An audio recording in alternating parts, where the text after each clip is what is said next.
Okay, episode 4 of Second Nature, recording in person. Welcome to our NPR Tiny Desk podcast.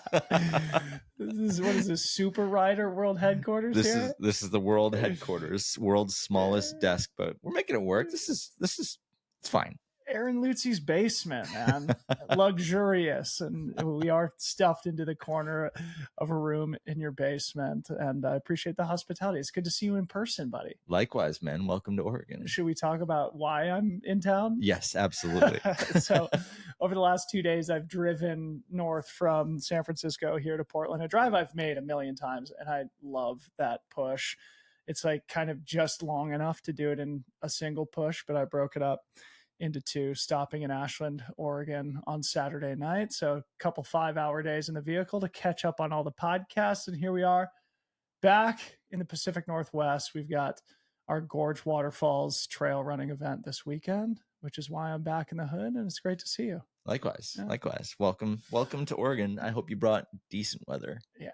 It should be okay. I've been trying not to look at the forecast because it's something that I cannot control, but I think the Gorge Waterfalls conversation may come back into this week's episode. So we'll maybe table that for now. We've got a couple of fun things to touch on here this week. We figured maybe we pick up where we left off last week, where you gave us a bunch of great lessons from this massive milestone of leaving your corporate career to go full time as an athlete creator, and figured maybe we could go a little bit deeper on some other lessons that we've learned during the course of our careers. We thought we would talk about women's sport in general right now. We're just coming off the women's basketball, college basketball Final Four, which was a phenomenon in many different ways. So kind of talk about that and how that may also be reflected in the outdoor industry too. There's been a massive fiasco at Scott Sports, which you know all about. So you'll fill us in on that. And then we'll finish up with brand product content, as we always do. You want to start with some feedback and stuff from episode 3? Yeah, absolutely. Thank you, everyone who blasted our DMs from our brand new Second Nature Instagram account. It's pretty fun seeing all that stuff come in. I showed you some of this stuff, and we got some just epic DMs, to be honest. Secondnature.media on Instagram. That's the one. And I think overall, yeah, the response has been really great so far. We did have a few points to clarify, or just what was really cool is like people were just giving us additional things like, oh, did you think about this or whatever? And it's so helpful, you know, when you're sitting in the chair doing the podcast, you sort of like go blank sometimes on stuff. So it's good to have everybody helping us out there. So we talked a lot about the ski industry in our last chat, and we were talking about how expensive the tickets were. And you got some input on what's the lift ticket in Chamonix. Yeah. So shout out to my buddy, Aaron Shimmons, who lives in the Chamonix Valley and is an avid trail runner. He said that the sort of single day all access ski pass in Chamonix Valley is 53 euros. So call it under $60 compared to the Vail Resort's $300 price tag. You know, I wasn't mad at your idea the last time of us getting like a Second Nature HQ in Utah, but maybe Chamonix, that's the move. Maybe that'll be a little bit more affordable for us, unless Reed Hastings wants to sponsor the pod, you know. Wouldn't be mad. What's the other thing? Oh, I didn't know about this, but there's actually something. So we talked a little bit about the Icon pass that you can get. It's like $1,600. You can go anywhere and ski anywhere. But there's also this thing that I didn't know about. It's called the Indy Pass, and you can go ski all these independent resorts. It's completely sort of the flip side of the Icon Pass. I had no idea. This seems really interesting too. It's interesting, and there's kind of an analog taking place now in trail running where, you know, obviously there's a UTMB World Series, which is sort of like this big grouping of races that are all owned by kind of a single entity. But now there's this thing called the World Trail Majors that is a bunch of independent events that are coming together to, you know, sort of provide an alternative, but also like to have opportunities to boost each other's events, but remain independent. So it's cool that the Indy Pass is sort of, it seems like operating with a similar model in the ski industry. You love to see it. The last thing that we got for feedback that completely skipped my mind, we were talking about how inaccessible mountain biking was. And someone mentioned like, well, what about NICA? So NICA is this group of young athletes. It's this giant organization. I believe it's high school and maybe college, but basically it's just exploding in popularity, which I would have absolutely loved to have been able to be on a mountain bike team in high school. I think this is actually where Kate Courtney and her husband met, was in their NICA club when they were racing together in high school. So this is absolutely exploding. There's events, there's all kinds of, a lot of the kids that come into my YouTube channel to learn skills are actually competing in NICA events. Mm, So what's really interesting is, like, on the top end of mountain biking, it's getting more and more expensive, but actually on the entry point of mountain biking, they're also, the cheaper bikes, the entry level bikes, are actually getting way better as well. So for 500 bucks, you can get an actual working bike that will survive mountain biking. really? Whereas in Because I the, think I said on the last episode you couldn't buy a seat post for 500 bones. yes, true. You know what's actually the I funny, stand corrected. yeah, same, likewise. Thank you to our listeners. What I didn't think about was, Walmart owns this brand called Ozark Trail. And these bikes used to be sort of not that great. But there's a creator by the name of Seth Alvo. He runs this channel called Burn Peak. And for the longest time, he would, it was a popular thing within all of YouTube. Like, I bought this bike from Walmart. Now I'm going to go destroy this bike. Yeah. And Walmart was actually watching. They were paying attention to the feedback that Seth was giving, to say, like, this is garbage. I can't believe they did this backwards. Look at this. And they went and they actually applied the things that he said to make the bikes better. Huh. And now you can get an Ozark Trail bike for a couple $100, and it's actually a really great mountain bike. So it's a great entry point for people. And the Walton family that owns Walmart has been putting millions of dollars into Bentonville, Arkansas, which we're both very familiar with.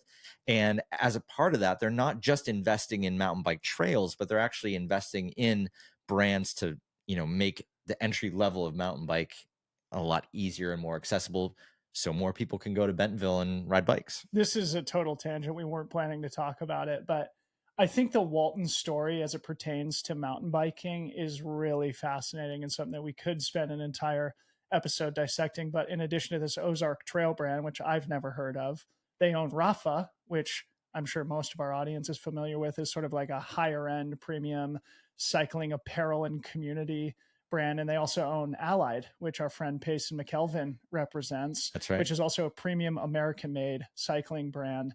I've had a couple of conversations with some of the people affiliated with their investment arm, because obviously making that investment in their local community in Bentonville, I think there's a really fascinating conversation to be had about what is that type of investment mean to a local community? What are the second order implications of building these natural places for people to recreate in? How does that impact Bentonville commercially, culturally, economically? Because as we both know, the outdoor industry changes everybody's life. So That's right. pretty cool to see the Walton family really investing in the cycling world. And it looks like now they're sort of looking at auxiliary categories like trail running too. So That's awesome. That would be really great to see. I mean, the trail system there is crazy. The amount of bike lanes that have been added there. I've been to Bentonville twice now, and it's just like utopia for bike riding. And you would never have guessed, like, Arkansas was going to be mountain bike nirvana, but like everything is surrounding that, and people are moving there, which is then adding even more momentum to what's, the Walton family kind of put in place. So it's sort of really the definition of, like, if you build it, they will come. totally. And You know what's crazy too? There's a small town in Colorado called Redstone. It's in between a very small town called Marble and Carbondale, Colorado on Highway 33. Like, you'd have to really be going out of your way to get there. And the Walton family has built this amazing network of trails in Redstone, Colorado, because I think their family comes and spends some time in this hyper, remote corner of Colorado, and they've created this network of trails. And Harmony and I stopped there one night on a longer road trip and realized, oh, there's this trail system over here. Let's take the dogs out, go for a jog. And it turned out, I forget who told us, but that it was something that was built and maintained and sustained by the Walton family and their commitment to off-road cycling. So it's amazing. I've benefited from it multiple times now. All right, moving on to the real docket today. Building off of our conversation from last week of providing insight and lessons to listeners who are working in the industry or who want to work in the industry. I think the outdoor space is a place where, like, everybody has this romantic idea of being employed in the industry in which they are passionate, right? So for me, it's trail running. For you, it's mountain biking. We've been able to kind of do that. And you were talking about some of the practical lessons that you learned from building your YouTube channel to 100,000 subscribers, which was a milestone we talked about in last week's episode. We figured we'd build off that a little bit here in this week's episode too. Yeah, I think a lot of the listeners, I would have to guess, are probably also really interested in how to get involved in industry, how to get engaged, and what they can do to get there. It's always fun listening to, kind of the scorecard of, what business did this and what person did that. But how would you practically get into the industry as either an employee or as a business? So I'll go through some stuff for just how to get into the business itself, or how to get into the industry itself, and then maybe you could take some of the lessons from Free Trail and talk about how to get more of the business side of things. Yeah. So the most important thing, and what kind of got me in the door in the first place, was developing a hard skill. And for me, it was video editing. And anybody could learn to do this. And in fact, it's now more accessible than ever. But having that calling card of being a video editor automatically entered me into the discussions with so many people, because it was something that they needed to have done. And so these kind of hard skills of shooting photos, shooting video, editing, building websites, doing branding, design, all these different things that you could learn and practice and get better at kind of on your own, and then bring that to somebody as you're sort of bringing value. That is an ultimate way to kind of get your foot in the door. And you can practice by, kicking off your own brand or kicking off your own content, but doesn't really necessarily matter as long as you have that skill developed. And an even more recent example for me is I had this video background, and that's sort of what got me in the door with Red Bull. So I was filming at all these Red Bull events, and one of my friends that worked at Red Bull, and we'd met through me filming these events and stuff. Then there was a big reorganization at Red Bull, and they had all these roles open. Well, because I had been shooting video at Red Bull events, I was sort of top of mind for them. Like, hey, do you want to come inside and do stuff with us? And I think even though I did some video stuff at Red Bull, I wasn't the guy holding the camera anymore. But it was because I could speak that language, and because I'd sort of proven that I could go learn something and apply it and then be useful. It gave me sort of an in to that conversation, as opposed to somebody who's just excited about the outdoor industry or excited about Red Bull. In that case, I had something to offer them, and that started the conversation. And I think that's a really important thing. Whether you learn photography, videography, audio, design, doesn't matter. Some sort of hard thing that might be useful to a brand is an excellent entry point. The other thing that I would say that is very helpful is leaning into that whole thing about providing value, is over delivering on the things that you do, whether it's the work you're doing for somebody, if you're doing some of these hard skills, or even the relationship that you have. This idea of value goes a long way. If I had $1 for every time someone hit me up on LinkedIn and said, I'd like to pick your brain, but there's no value in that for me, Mhm. and as much as I want to be the nice guy and spend time with everybody that wants to learn something or whatever through a one-on-one chat, it's just not sustainable. And where's the value coming back? On the flip side, if you're going to bring value, what better way to start a conversation, to start a relationship, and to make me want to help you out too? And so that reciprocation goes a really, really long way, because anybody worth talking to doesn't have the time to have their brain picked 100 times a day. And you would be surprised on LinkedIn how many people just come with this sort of myopic, I want to pick your brain. And I Can don't. we schedule a call? Right, right. It's just yeah. And so this idea of bringing value to the things that you're working on, to the people that you want to connect with, is so underrated, I think.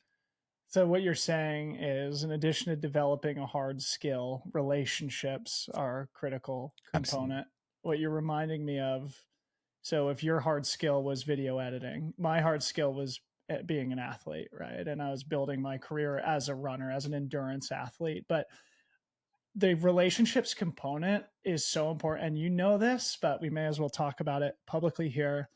I mean, the way that I got in, one of the biggest breakthrough moments of my career, and this may be a fun thing for you to add to also, was when I got signed to be an athlete for the North Face. Everybody who's in the outdoor industry knows that being an athlete for the North Face is one of the best possible brands to represent as an outdoor athlete because they live by the motto athlete tested, expedition proven, right? Never stop exploring. The athlete team is the proof that the North Face is at the pinnacle of innovation in outdoor product. The reason I got in with the North Face is because I had relationships with the athletes on the team, because I had taken the time to get to know them. We go on runs together, we race against each other while we're at events. I make a point, as I do with everybody really that I come across, to at least develop some sort of human connection with them. Turns out when a spot opens up on the North Face International team, I get recommended to Lisa Burns, none other than Lisa Burns, who was in charge of the North Face athlete team at the time. Lucky to secure a spot on that global team. Lisa then leaves 3, 4, or 5 years later to start at Red Bull. Lisa introduces me to you, gets me connected with Aaron Lutzi, who was my athlete manager, got me connected into the Red Bull brand also. So what I'm trying to say is I developed my skill, but really what I was good at, I think, is developing relationships, which ultimately got me partnerships with two of the best brands in the outdoor industry. Anything you want to add there, or like what big breakthrough moment for you? I think just to add on to what you were also saying is that when you got through the door at North Face, I'm guessing, but definitely at Red Bull, you over delivered on what the promise was from day one. Yeah. And so it's not just about getting there, it's about how far past that you can actually Yeah. push too. So building on this over delivery theme, if we're talking about practical lessons from my time building my business Free Trail over the last 3 years, I could bring up three that each represent like a different phase that we've been through. The first one would be this deliver value first idea. I was actually religiously opposed to monetizing my podcast for a couple of years. You remember Mm-hmm. this? Like to start a Patreon was like something that made me absolutely cringe in the early days until the whole idea of making this a bigger media business became more manifest in my consciousness and felt like more of a realistic possibility. And for the first 2 years of my podcast, I did it totally for free, was losing money on it, paying my producer to get the episodes out every week because I was just sort of experimenting on it. Gnarly Nutrition, who is still a sponsor of my podcast now, a couple years later, they were the original first brand to reach out and say, "Hey, we love what you're doing with your show. Are you doing any partnerships? We know you don't have ads on the show, but wondering if you'd ever be open to it." I was like, nah, not really into it. But in a couple of conversations, I just started to think like, well, this product is good. The brand is good. The people are nice. I'm developing those relationships and those connections. Let's try it out. And, obviously that's been a really productive partnership for both Free Trail and for Gnarly Nutrition. And, that's one of the things that I think is almost a strength and a weakness of mine, is that I am always thinking about over delivering. And in some cases that's led us to not being able to capture as much of the value as we should have. But I mean, just sort of reinforcing what you said earlier, over delivering and delivering value first before ever expecting anything in return is number one, especially when you're building your own thing from the ground up. Like, I can't stress that enough, is like, you really have to be ready to suffer and not see any signs of progress for years if your thing is going to work. Honestly, anything you want to add to that before I go on to another one? The idea of suffering for, yeah, it's important too, because where you started with your podcast stuff, you changed it, you developed it, you kept iterating and making it better and better and better. And what the original vision for this whole thing was to where you are now is different. And I wonder also if in the back of your head you wanted to get your value down, right? Like, this is definitely what we're going to do forever. This is like the version of it that I really want to get people behind, because were you also maybe afraid that like, oh, what if I get people in the door, but I'm not 100% sold on this, and then I change it? There's a lot more stakeholders in the door. It's more for me. I have a people pleasing bent to me also, which again is both a strength and a weakness, I think. But to me, if I'm ever going to accept money for a product or a service, I want the person who is part of on the other side of that transaction to feel totally stoked. Mm.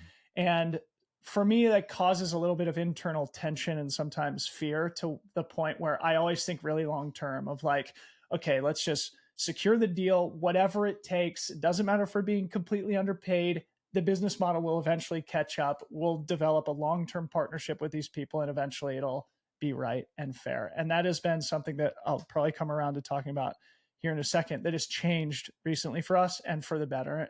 But again, that point or that lesson for me of always delivering value first is especially important in the early days of the business. Now that we're a little bit more mature, that's when you have to focus a little bit more on the financial and economic parts of the business and less so on the brand building. But when you're just building that brand, when you're just getting your product, your service, your show out into the world, you have to deliver value first before ever expecting anything in return. And you have to be prepared to see nothing in return for a long period of time.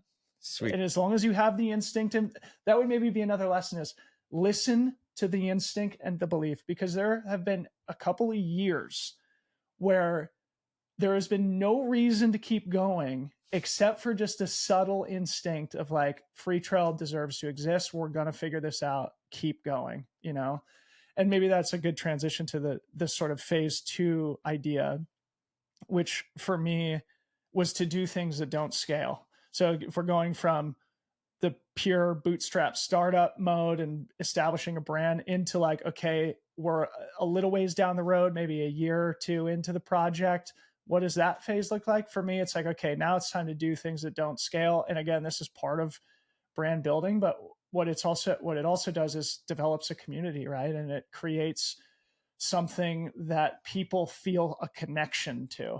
And so there's a couple examples of this that I think are relevant. Number one, like I used to do for the race that I'm up here for, the Gorge Waterfalls Trail Race, I used to do 12 weeks of training calls every Sunday afternoon, where a bunch of people who are coming to do our event would get on Zoom and we talk about their training. I'd go over the courses. I have training plans for all of them to follow. They can ask questions, etc. But I'm doing it on Sunday afternoon, every week for the 12 weeks leading into Gorge. Like, it's a commitment, right? And we do a lot of other stuff for the community too that required me to be there and present, forward facing, and shouldering, a lot of that forward facing work. Not sustainable over a long, long period of time.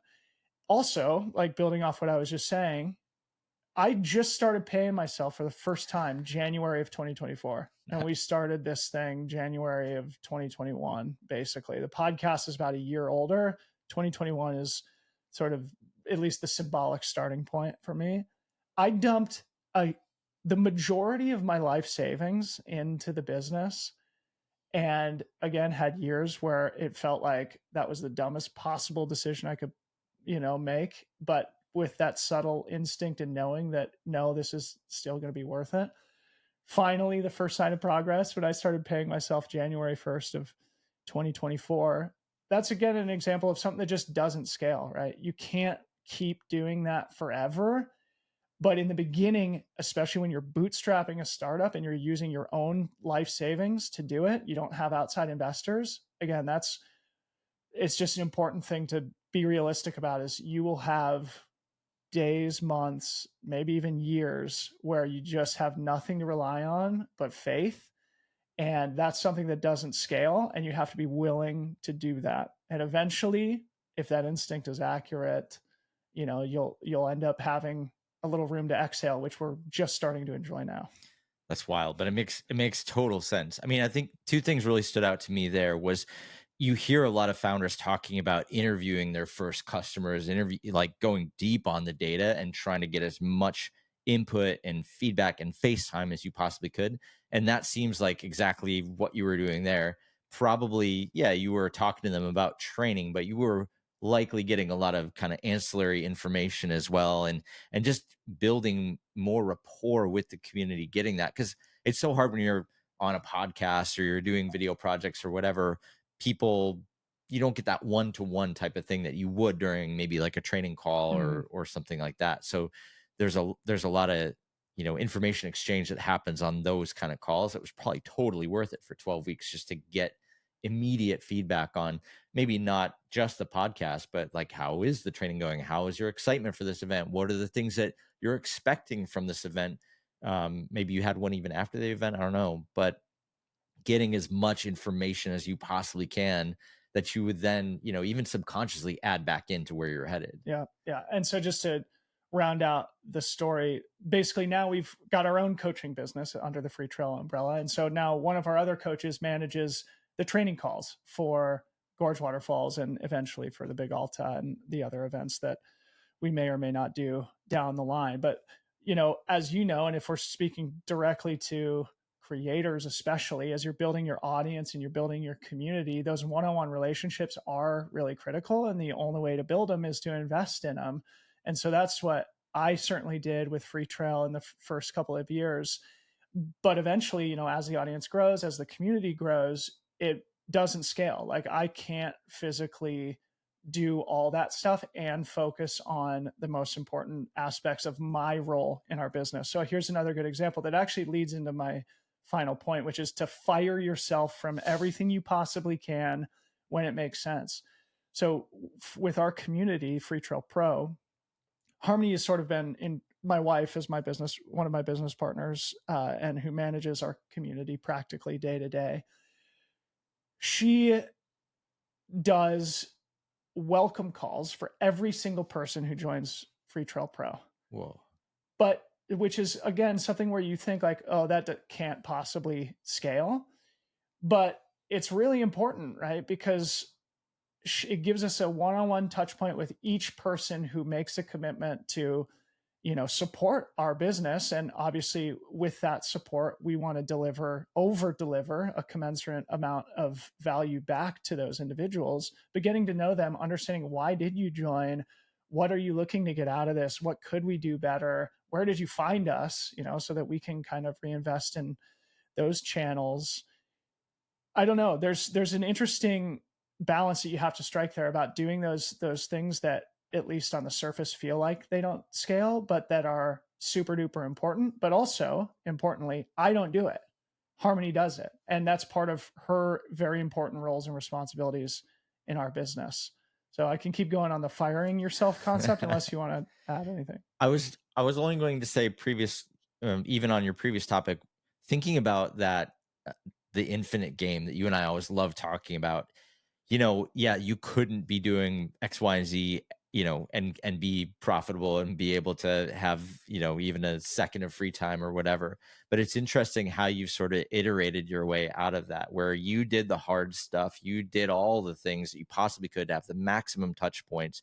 And then when you felt like you kind of had a feel for it, you were able to kind of bring other people in to do that.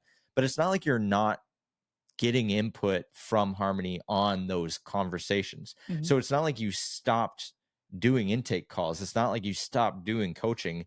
You just found a more efficient way to get that information back to you. And that's also kind of interesting. Your infinite game doesn't exclude talking to your members. Your infinite game doesn't exclude coaching. You've just found the most efficient way. And as you go, you'll become more and more efficient, I will imagine. Well, but also like do the things that you're good at. Harmony is so good at the operation of the business and the community management and the partnerships management. It doesn't make sense for me to try because first of all, I'm not as good. I don't have the time, and it's not as important to the business, and it's not as enjoyable to me as focusing on the important points of my role in our business. So again, fire yourself from as many possible areas of your business as you possibly can. And I guess an example of this would be both those welcome calls and the community management thing, but and the training calls. But one of the biggest breakthroughs we've had in the last 12 months or so is that Harmony's taken over our partnerships too. And this is something you and I have talked about over the course of time is, developing a little bit of distance myself between those business negotiations and my personal propensity to under ask and over deliver, because Harmony is so much better than me at the negotiation process. She's also better at just managing the relationship, making sure that all the deliverables are coming on time, that, all the expectations are met on both sides of the transaction.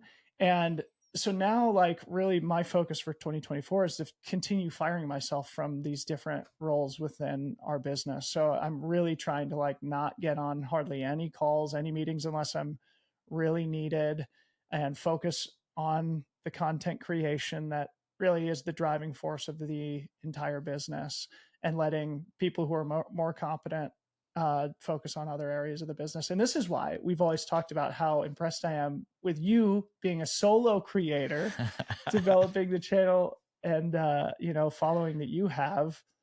Where me, I can barely fricking get a podcast out every week without a team of people. I don't know, man. I think the analogy I used from you, I'd heard on a Colin and Samir podcast where they were talking to somebody about Michael Jordan doesn't or didn't, sell tickets. Michael Jordan didn't empty the trash. Michael Jordan didn't do the front office stuff. Michael Jordan showed up to play basketball, and everyone else had jobs and had stuff to do because Michael Jordan was Michael Jordan. Yeah. And if he would have taken time out of his schedule to do anything other than be Michael Jordan, everyone else would have, had a lot less to do. Yeah. And so I guess what I'm really saying is that you're the Michael Jordan. Yeah, right. Yeah. I'm like the whatever. I'm like the Keith Van Horn of trail running podcasters. All right, so maybe just to reinforce this before we move on to the other topics today, I just want to make one thing clear. I'm talking about these things sort of in sequential order. So people, like, you don't want to fire yourself from everything in your first year. In fact, that's when you should be doing, the things that don't scale. So sort of going in chronological order, the beginning, so important to just build relationships and deliver value. In that second phase, it's about doing things that don't scale, about like really putting in the hard yards to build your brand, develop a community, develop an audience. Or if you're like creating a product, getting it in front of as many people, soliciting as much possible feedback as you can to help get yourself to that escape velocity. And then finally, when you're starting to see some progress, specialize a little bit more, fire yourselves from the roles that really drain you of energy, or where you're not delivering, the most possible value to your role in the industry or to your personal business. So thinking about those things in that order, I think, is important. That's all, I mean, super relevant for me right now, having just left my job on Friday. And I'm definitely not firing myself from anything. I'm doing the heavy lifting and the hard work, and I'm getting some help here and there, which is really helpful. But I'm still early days in this whole thing. To our listeners, Lucy and I just met at a coffee shop here in Portland. He walked in and he said, "I don't have a job, man." I said, "You're going to enjoy that for about 2 weeks, and then the existential anxiety is going to start following you around like a dark cloud." Yeah, the fear is already setting in. You're going to crush it. We all know it. All right, moving on. Let's talk about women's sports. This is like obviously very relevant in the news right now. Why don't you just get us started on it? So the Final Four is happening right now, or happened. The women just finished last night. Right. South Carolina win the national championship. And undefeated season. The statistics, I don't have them in front of me here, but basically the viewership from the women's Final Four absolutely blew out everything. Like way, way, way beyond. Of course, the in person was completely sold out, but all of the media stats for the Final Four just like to the moon, basically. I'm just looking up some of the stats while you get us started here. The thing that I think is the most interesting about this entire thing is that there is a storyline that everyone is following. Not only the women who are undefeated from South Carolina, but also the Caitlin Clark storyline. And society in total is invested in these storylines. And more and more and more over the last however many years, this is becoming more and more true across all women's sports. And this is really exciting because what I really think about when it comes to any sort of sport, it's about the storyline. You're not going to see LeBron James because he's going to shoot X number of baskets or because he's this or he's that. You're invested in seeing his storyline unfold in real life because you've been fed all these narratives because it's literally impossible to miss his storyline if you turn on the TV or you have Twitter or anything else. And one of the things that hadn't happened on the same level is that women's sports were not being broadcast to the same level as men's sports. And so, in general, we weren't aware as a society of the storylines in women's sports. Now, there were some really, really incredible storylines out there that people, if you weren't paying attention, you just straight up missed out on. But now with like the women's soccer team is absolutely crushing. Their viewership is way over what the men's soccer team is. And there's the Megan Rapinoe storyline, and people are just getting so invested here. And situations like this are just opening up more fans coming into the sport, which is then an incentive for places like ESPN and every other network to put even more women's sports on TV and blast them out there and raise these storylines up.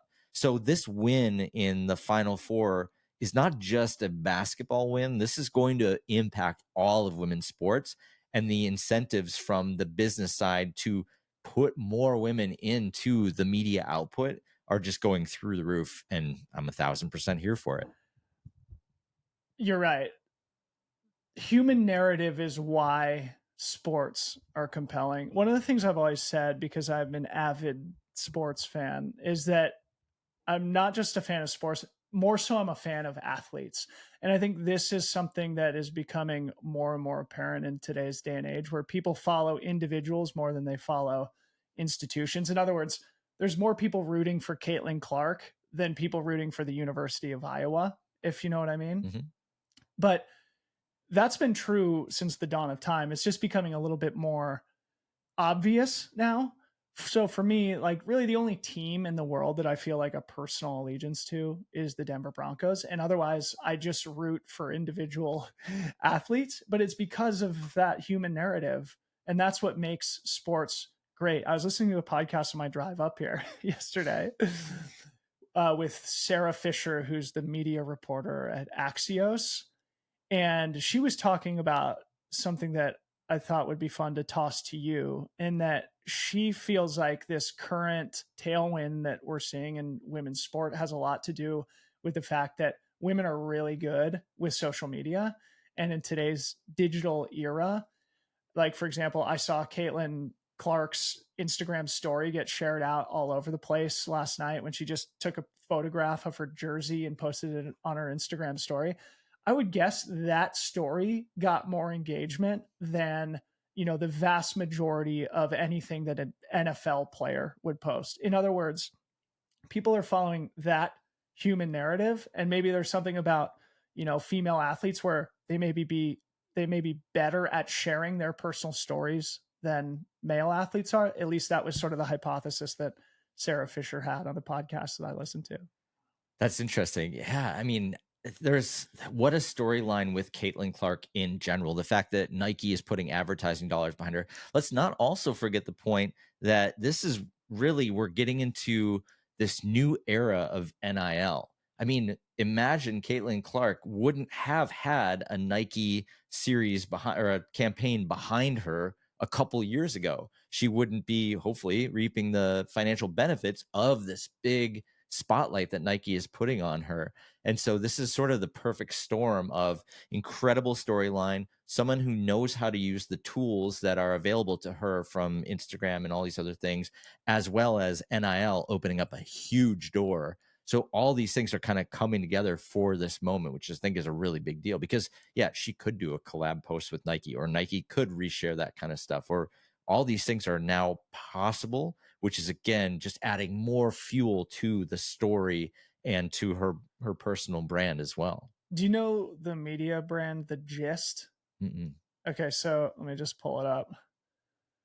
Yeah, it's thegistsports.com.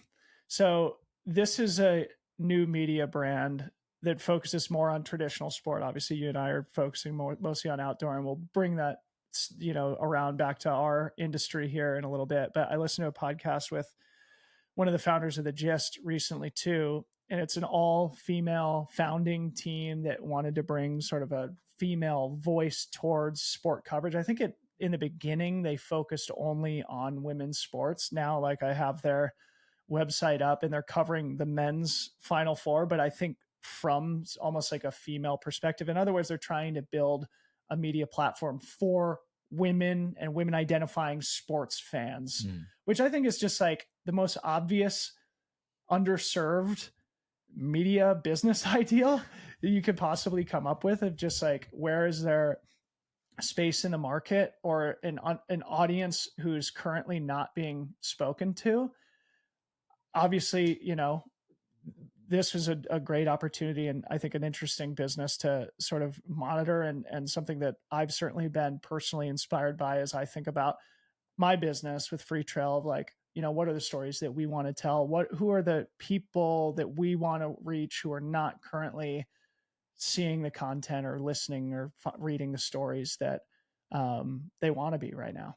Here's a really interesting anecdote that sort of leans into what we're talking about now. Is when I was managing athletes at Red Bull, actually more of my roster was female than male. And every single woman that I managed was a world champion. And maybe half of the guys, not even, were had a world title under their belt.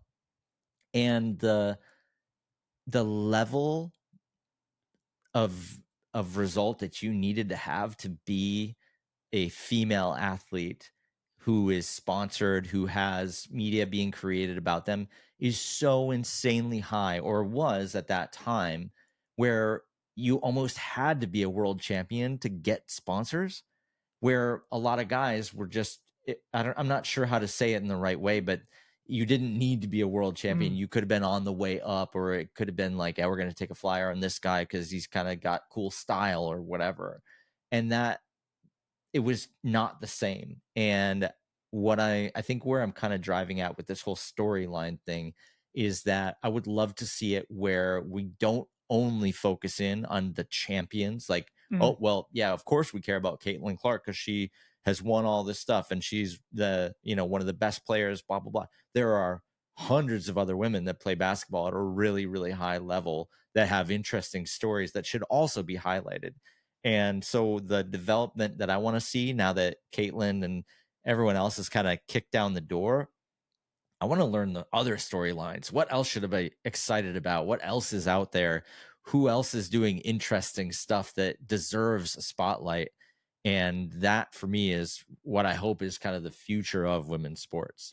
The Gist has 1 million subscribers to their sports email. Amazing. Pretty incredible. 185,000 followers on Instagram. It's a legit media property. So shout out to the Gist. Go check it out, thegistsports.com. Bringing it back to the outdoor industry, I think one of the examples that really drives this point home is none other than Courtney Dauwalter, who I think obviously I would guess most of our audience is familiar with, but if not, she's the Michael Jordan, the GOAT of trail and ultra running. Last season alone was probably the most impressive single season in trail and ultra running history, potentially in endurance sport history, when she won and broke the record at Western States and Hard Rock, and then went on to win UTMB all in the same summer, 3 of the most important 100 milers, all in a 3-month stretch, more or less. But she is the biggest athlete in our sport. And I was trying to think about where that is the case outside of trail running. Like, are there any other examples of, athletes in the outdoor space, especially, who have sort of transcended their sports, female athletes who have transcended their sports in the way that Courtney Dauwalter has? Gosh, in the outdoor world, I'm sure, and our DMs are going to get blown up Yeah. on this one, and we should do an episode on exactly that of all the women who have done incredible things. And there's so many different ways to do incredible things. I wonder, what do you think from a non-trail running sort of outsider perspective? What do you think the most important thing Courtney Dauwalter has done in her career that has like put her outside of the sport? What is it? I mean, she was on Rich Roll's podcast. I mean, it was Joe Rogan's podcast that I think originally sort of set the foundation for what has become this massive career that Mm, she's developed. And that was at the advent of her dominance. She had just won the Moab 240-mile race outright. right. And I think that's the story. Anyway, Cameron Haynes got her on Joe Rogan's podcast, and then she's gone on to be the most dominant athlete in history. So getting that mainstream media attention has been great. But one thing that I think is important to mention is I went on a run with Courtney a couple summers ago in Leadville. I was out there for a friend's wedding, so we went and tagged the top of Mount Elbert, which is in her neighborhood. And during that run, we probably got stopped by 30, 40 people, I would guess. That's And awesome. every single one of them just wants a quick minute of Courtney's time. And she stopped for every single person, smiling, asking about their run, deflecting any, attention away from herself, and being just like this super accessible, humble, um, you know, I guess like pillar of sportsmanship that, everybody loves her for. And I thought that was just a great example of like how to conduct yourself. Mhm. I think that Moab win was massive for her Uh, overall story because people really connected to like she won the race outright and by a pretty big margin, yeah. correct? And I think that really set so much in motion for her. And now everyone's following that story from its impetus to now. And of course, she's done all these incredible things to like keep winning and smashing course records. And she's an incredible athlete. It's interesting. Like she got people following the storyline. Yeah. And that's again what we're talking about with all this other stuff. So But it's so true because then there's hundreds of thousands of women all over the world now who've been inspired by her and who have probably bought their first pair of trail running shoes because of her, or signed up for their first trail running race because of her, in the same way that probably there's a lot of young women around the country right now who are buying some Jordans to go shoot some hoops like Caitlin Clark. yep. Yeah. Pretty awesome. Pretty awesome. Should we wrap up with the Scott sports thing, or should we kick that to the next episode, or what do you think? I think we'll let me give like a little primer on this. We don't have to go super deep. This will be something we're monitoring. It We, feels like for a we little while. we're monitoring a bit of a fiasco here. So Scott Sports, which is like an international brand, they do bike stuff, they do a lot of other outdoor stuff. They had a their CEO has been in Scott Sports for a very long time, was a manager, eventually did like a buyout where a bunch of managers bought the company back, and then he acquired the majority stakeholder. I think he had 100% of the controlling right for Scott, and eventually ended up taking on capital, and this private equity firm came in to support the growth of Scott. And just like everywhere else in the bike industry specifically, there was lots of inventory issues at the end of COVID, which that's a completely different thing that we should definitely talk about. But in any case, there became a situation where the investment firm owned 50.01% of Scott Sports. And then a couple weeks ago, that investment firm sent out a press release saying that the CEO was no longer going to be around. And from what I can gather on the internet, it seemed like that was news to the CEO.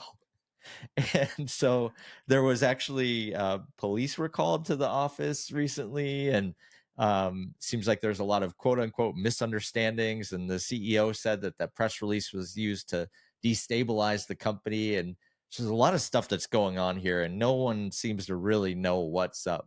But wow, I don't even. It's just I'm just keeping an eye on this. I'm not really sure. I mean, Scott does a lot of different things in the outdoor space, and we've seen other brands that have kind of faltered over the last year or two because of all kinds of post-pandemic issues. we're definitely going to have to keep our eye on the Scott Sports thing. I don't even think it's necessarily finalized yet, but the one comment that really stuck with me the most from Pink Bike is just, oh, an investment banker taking over control of an outdoor brand. What could go wrong? um, yeah, Scott, they're German, is that right? Or Swiss? Swiss. Swiss.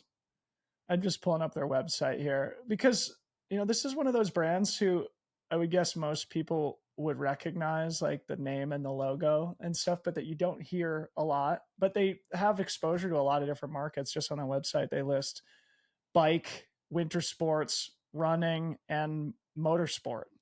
So they clearly make a lot of products for a lot of different communities. Who knows what the circumstances are behind the turmoil, as you said. And I was talking to a friend recently who has visibility into a lot of the stuff that's happening with brands in the space, who has just said that it's been pretty tough for a lot of the players in the market right now, no matter what category you're in. Obviously, like trail running has had this massive tailwind, exponential growth in recent years. We're behind cycling in terms of our maturity as a sport. So, there's sort of at least a perception that like trail running is going up and to the right, while mountain biking's maybe going, down a little bit. But, at least what I've heard is that a lot of people are hurting right now. And that shows up in these sort of strange ways. I obviously don't know the financial condition of Scott, but typically you don't see these hostile takeovers in times when everybody is performing well and things are smooth. The interesting thing is that the bike industry, I'm going to Sea Otter in a couple weeks, so I'll get a good feel for it, in person. But people are still riding bikes a lot, Right. and people are still fired up on bikes in a major way. You don't need to buy a bike every single year. So a lot of people went crazy during the pandemic when bikes were on the cheap, and that was the thing to do. And so you won't need to buy a bike maybe for a couple more years or even longer. But these companies had to order more inventory to keep up with demand, and then things kind of dropped off, and then they were stuck holding the bag Yeah. basically.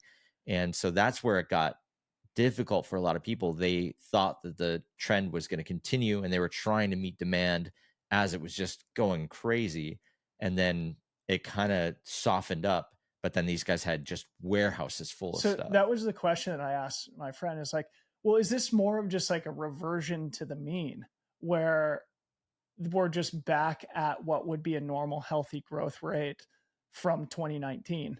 We're just coming down off the COVID euphoria.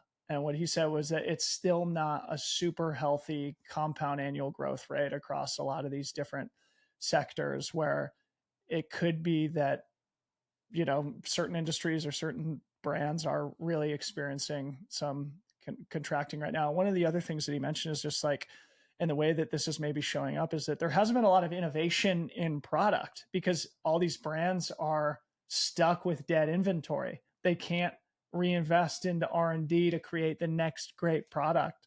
So I think we're going through at least a micro cycle of, like finding some new level of stability where everybody can find their footing again before the reinvestment into R&D and innovation can take place. The difficult thing too in the bike world specifically is that it's in some ways kind of like a house of cards, because a bike is made up of hundreds of different parts from hundreds of different brands. And so if you're a company like Shimano or SRAM that makes the drivetrains, makes, brakes, stuff like that, there are hundreds of brands all over the world that are speccing your stuff. So if a bunch of brands decide, we're not going to make 40,000 bikes this year, and then the other brand does the same thing, and the other brand does the same thing, well, they were planning for the inventory to go on all those other bikes in an OEM side of things too. So there's so many dependent variables that go throughout the entire world of the bike industry that, yeah, if a major company falters, that impacts more than just that one company, basically. Yeah. Super interesting. So shout out to Pink Bike for doing the reporting on this Scott story. I'm sure all the commenters on pinkbike.com are going to be waiting by their laptops to see the next story drop to get in the comment section there. Their comments are special.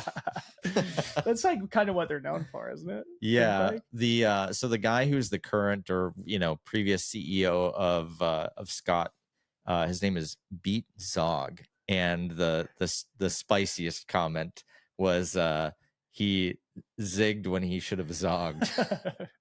Oh man, Pink Bike always wins, man. I don't know. Always wins. All right, let's close things down with brand product content. This is our way of just sharing something that caught our eye during the week, either a cool brand, a cool product, or a great piece of content that Aaron and I saw. You want to get us started? I will start. Okay, so I'm going just straight up product right now.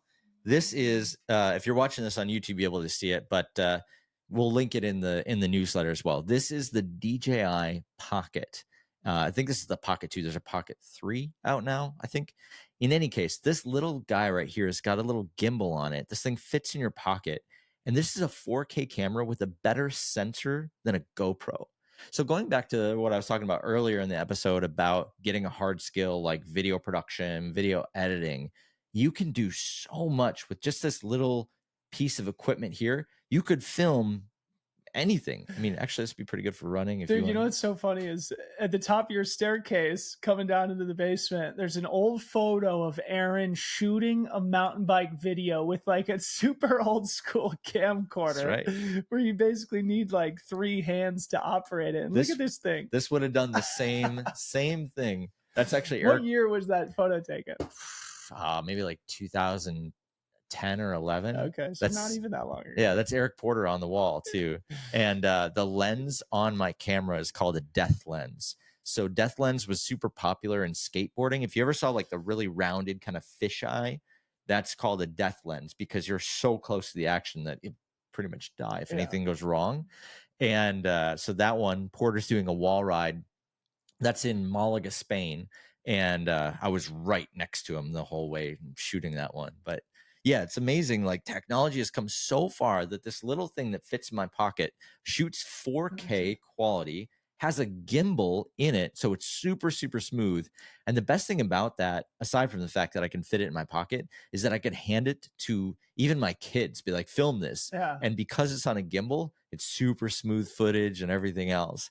The new one that just came out actually does both horizontal and vertical video as well. So it's like made for TikTok. Yeah, if you were going to have one piece of equipment to start your content creation career, the DJI is pretty. It's funny, man. DJI must be an absolute juggernaut. I mean, I have a couple of their gimbals that we use for iPhone, which we'll be using this weekend at Gorge Waterfalls. I know they make drones and stuff too. And it seems like they're coming for GoPro in a major way with this product here. Yeah, they've got an action cam too. So I mean, they've got everything. I don't know, but this Crazy. thing, legit. All right, so my brand product content, I've got 2 basic things to share. Number 1, you encouraged me to just share our race this weekend, the Gorge Waterfalls trail runs, and I thought, it does sort of represent at least the content side of things because race day live streaming has become a massive new phenomenon in our sport, and I think is part of this exponential growth curve that we've been on, even in just the last 3 to 4 years. And for example, the Western States 100 lottery was oversubscribed, as it always is, but it grew 30% again last year, which just shows how significant the growth still is in our sport. And in order to be, sort of a relevant race in the 21st century, you obviously have to invest in media. And part of our efforts here is investing in a live stream broadcast of our race. So we're partnering with the Mountain Outpost, which is sort of the leader in digital live streaming and trail running. So they're going to be doing the full production of the 100K and 50K this weekend. People can find the videos of that stuff on Mountain Outpost YouTube channel. I'll put a link to it in the show notes here of today's episode. But I think this is just sort of representative of modern sport. I'm sure the same thing happens in mountain biking. Like if the race isn't happening live on YouTube or on Instagram, it's like, did it even really happen? Right. And so we want to make sure our races have a media impact because we do want to touch people's lives, even though it's not, I mean, it's a huge investment for us. And it's not like, we're going to sell additional registrations for our event based on the exposure that we get this weekend, because our race sells out either way. But we think it's important. We want to touch people's lives. We want to bring our race into the living rooms of trail and endurance sport curious people, whether they're here in the US or anywhere around the world, because we know the sport has the potential to change lives as it's done for me and so many other people. So that's my content this weekend. I'm going to be chasing people around myself with a DJI gimbal with my iPhone on it, trying to capture as much as possible for the viewing audience. We've got a bunch of talented people who are going to be contributing to that live stream broadcast throughout race weekend. The other one I wanted to mention, because we're here in Oregon, Lutzy, the quintessential Oregon brand. Our listeners may think I'm referring to Nike. No, we're talking about Pendleton.